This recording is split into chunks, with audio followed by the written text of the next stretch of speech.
আমাদের খাবারই হচ্ছে আমাদের ঔষধ।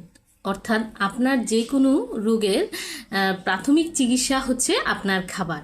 আপনার যদি ক্যালসিয়ামের ঘাটতি থাকে সেক্ষেত্রে আপনি সাদা জাতীয় খাবারগুলো, দুধ, কলা এই জাতীয় খাবারগুলো বেশি খেতে পারেন। আপনার যদি আয়রনের ঘাটতি হয় সেক্ষেত্রে আপনি লাল জাতীয় সবজি এবং শাকগুলো বা ফলগুলো খেতে পারেন, যেমন আনার, বিটরুট কিংবা লাল শাক বা কচু শাক। আপনার যদি ভিটামিন এ জাতীয় ঘাটতি বা সমস্যা শুরু হয় সেক্ষেত্রে আপনি হলুদ জাতীয় সবজিগুলো খেতে পারেন, যেমন মিষ্টি কুমড়া ভিটামিন এর ঘাটতি দূর করে, গাজর।